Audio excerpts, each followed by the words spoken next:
मैं राम मंदिर प्राण प्रतिष्ठा की बात करती हूँ। इसको एक राजनीतिक रंग नहीं चढ़ना चाहिए था, लेकिन हो गया है। और जब इलेक्शंस आ गए हैं तो फिर चाहे ऑपोजिशन हो या बीजेपी हो, एक दूसरे पर आरोप लगाते हैं, तुम पापी तुम पापी।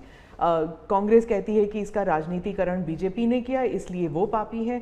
बीजेपी कहती है कि न्योता देने के बावजूद आप प्राण प्रतिष्ठा में आए नहीं इसलिए आप पापी हैं। तो इसे आप कैसे देखते हैं? पहली बात है कि इसका राजनीतिकरण किसने किया, और इसको आज की घटनाओं से मत। जब हमारा जन्म भी नहीं हुआ था, हमारी पार्टी पैदा भी नहीं हुई थी, उस समय अदालत में ये मामला निपटाया जा सकता था, समस्या का समाधान हो सकता था। भारत विभाजन हुआ तो विभाजन के समय ये तय कर सकते हैं चलो भाई इतनी इतनी चीज़ें ऐसा कर लो, वो नहीं किया गया। क्यों?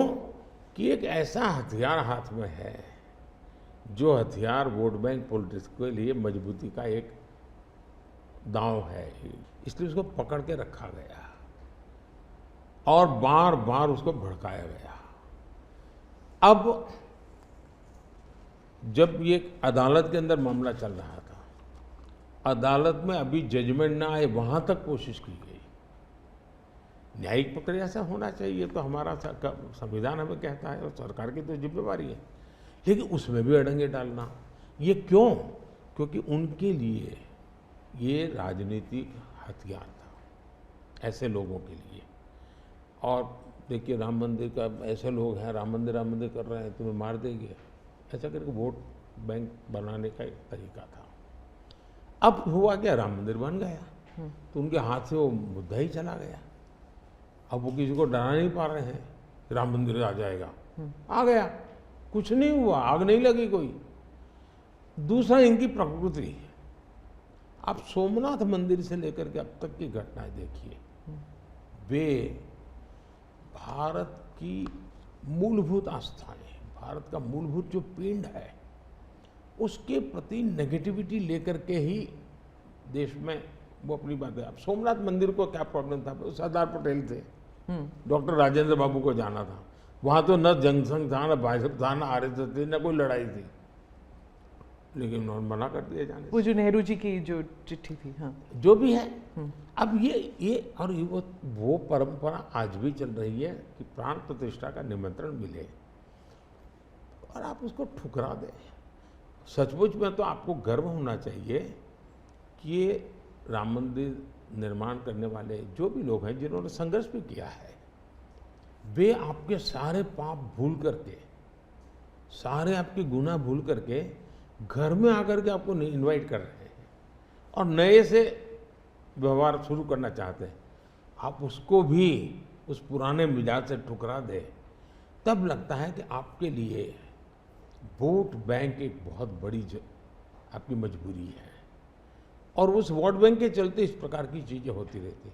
और ये किसी को नीचा दिखाना, किसी का अपमान करना, ये अपना अधिकार मानते हैं। और मैं कभी कभी कहता हूँ ये तो नामदार है, हम तो कामदार है। अब मैं नॉर्थ ईस्ट जाऊँ, वहाँ के लोग कोई कपड़े पहना दे, मैं पहनता हूँ, उसकी भी मजाक उड़ाना, यानी हर चीज़ की। मैं तमिलनाडु जाऊँ, लुंगी पहनूँ, तो उनको लगता है देखो ये कर रहा है, वो कर रहा है। मैं हैरान हूँ जी, इतनी नफरत लोकतंत्र में नहीं होती है, नहीं होनी चाहिए। देखिए हमारे लिए, मैं मानता हूँ ये न राजनीति का विषय हम लोगों के लिए है, न होना चाहिए और न कभी होगा। हमारे लिए एक जबरदस्त आस्था का विषय है जी। और ये कोई प्रभु राम का संबंध कोई मेरे कारखाने में नहीं आया जी, हजारों साल से, और दुनिया के अनेक देशों में है। जब ये राम मंदिर का निमंत्रण देने के लिए ट्रस्ट के लोग मुझे आए, उन्होंने ठुकरा दिया।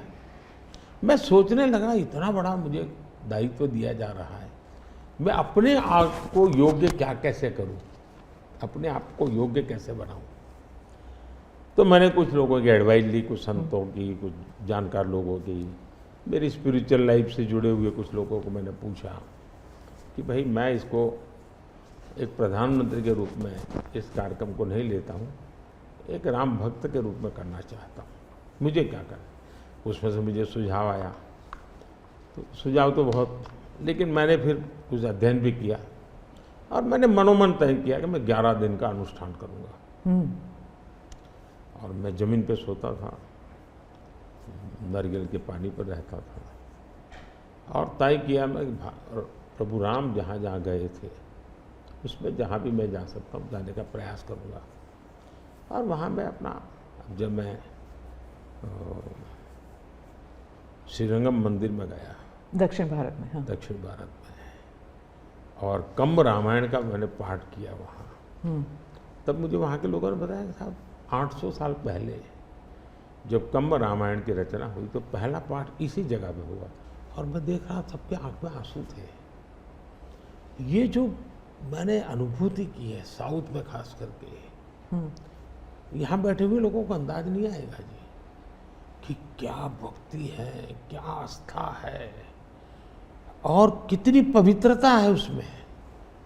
मेरा कार्यक्रम नोन नहीं था, मेरा काम भी ऐसा व्यक्तिगत था, लेकिन जो जन सामर्थ्य एक प्रकार से मुझे उनके भाव में अनुभव कर रहा था, तो मेरे लिए शायद मेरी स्पिरिचुअल जर्नी की एक बहुत बड़ा महत्वपूर्ण एक 11 दिन की घटना मैं देखता हूँ।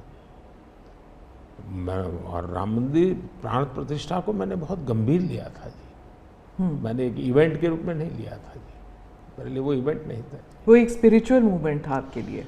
मैं मानता, मुझे दिखता था वो 500 साल का संघर्ष, मुझे दिखता था 140 करोड़ लोगों की श्रद्धा, सपने, और देश के गरीब गरीब लोगों ने पाई पाई देकर के मंदिर बनाया है जी। ये मंदिर 3 चीज़ें मैं देखता हूँ। एक, 500 साल का अविरत अखंड एक निष्ठ संघर्ष, लाखों लोगों का एक काम के लिए बलिदान। दूसरा, लंबी न्यायिक प्रक्रिया, इतने सालों की न्यायिक प्रक्रिया, और न्यायिक प्रक्रिया के हर तराजू से तूल करके निकला हुआ, कसौटी हुआ। दूसरा, टेक्नोलॉजी का उपयोग, ASI के द्वारा उसकी खुदाई, सबूत, ये एक बहुत बड़ा।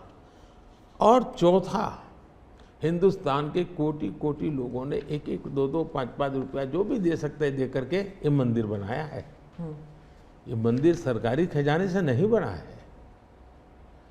ये ऐसे पहलू हैं कि जो भारत के स्वाभिमान को, भारत के सामर्थ्य को, भारत के सपनों को, भारत के संकल्प को और भारत के आने वाली पीढ़ी को बहुत बड़ी प्रेरणा देने वाले हैं।